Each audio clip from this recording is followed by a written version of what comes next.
Хамтдаа бүгдээрээ өнөөдрийнхөө чимээгүй цаг эхлүүлье. За өнөөдрийн чимээгүй цагийн сэдэв амар тайван байх гэсэн сэдэв байна. За хамтдаа залбираад өнөөдрийнхөө чимээгүй цагийг эхлүүлье. Эзэн минь бид өнөөдөр таны үгнээс суралцахаар ирж байна. Тэгээд өнөөдрийн чимээгүй цагаар дамжуулан та өөрийнхөө үгээр бидэнтэй яриач гэж залбирч байна. Тэгээд таны үг биднийг босгон байгуулж мөн тайвшрлыг амар тайвныг өгөх болтугай гэж залбирч байна. Амен. Өнөө үед амар тайван үнэхээр боломжтой зүйл мөн үү? Үүнийг олж мэдэх аянд Шерри 11 жилийн өмнө гарсан. Үүнийхээ явцад түүний олж мэдсэн зүйлс гэвэл би нэг өдрийг үнэхээр тод сандаг. Энэ янзаараа би амьдрсан хэвээрээ байж чадахгүй гэж шийдсэн тэр өдөр юм аа. Би Христийг дагахад бүхнээ зориулдаг, бусад хүмүүсийн адилаар л амьдардаг нэгэн байлаа. Айдас санаа зовнилтойгоо би амьдарч байсан хэдий ч ийм байх ёсгүйг би мэдэж байлаа. Бүү ээ, юуны ч төлөө санаа бүү зов гэсэн Бурхны үгийг би тогтмол уншдаг байв. Гэвч энэ бол үнэхээр боломжгүй зүйл мэт сонсогдож байсан юм. Библиэлд Бурхан айдас болоод үүнийг дарах жор болох амар тайвны талаар олон зүйлийг хэлсэн байдаг. Нэг жишээ гэвэл Есүс ба түүний дагалдагчид Галил нуурыг заваар гатлан байх үед ширүүн шуурганы улмаас живж болцсошгүй аюул тэдэнд нүүрэлдэг. Тэд живхгүй байхын төлөө тэмцэлдэн байх үед Есүс юу хийж байсан бэ?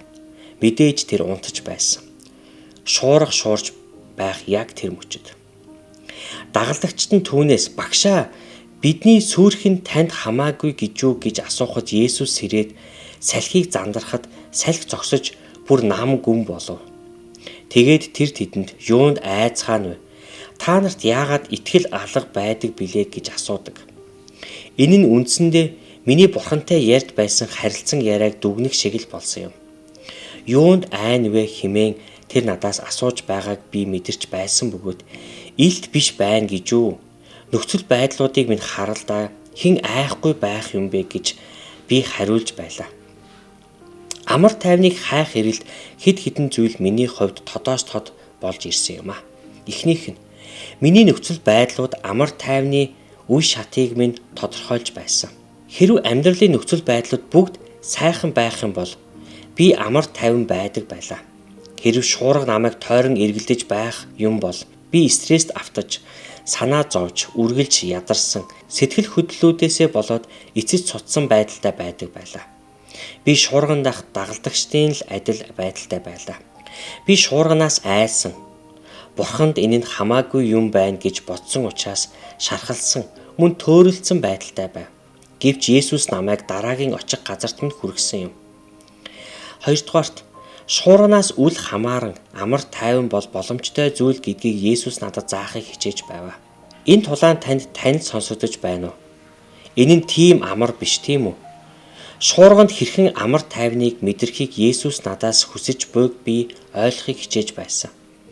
Түүнд үнэхээр хамаагүй гэж юу гэж эргэлзэн байх үедээ дараагийн амжилтын хүрэх газар маань юу болохыг ухаарсан юм аа. Гуравдугаарт шуурганууд итгэлийн маань хэмжээг надад илчилсэн юм аа. Амар тайван байна гэдэг амьдралд танд бүх зүйл сайн сайхан байх үеийг хэлдэггүй. Энэ нь шуурга амьдралыг танд цэгсрэх үед амар тайван байхыг хэлж байгаа юм.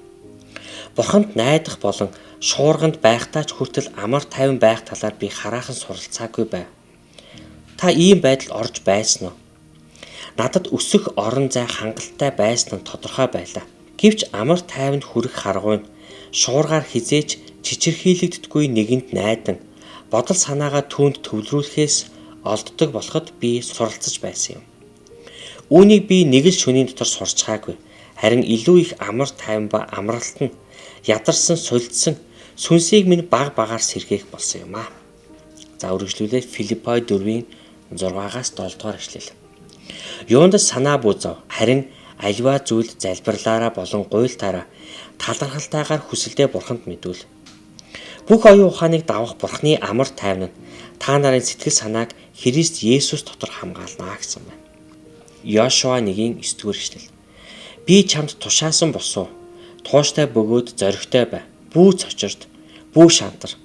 Хаа явсан газарт чинь чиний Бурхан эзэн чамтай хамт байх болно гэвэ. Исая 26-ийн 3 дугаар эшлэл. Танд итгэдгийн улмаас санаа бат хүмүүнийг та амрын амар байлганаа.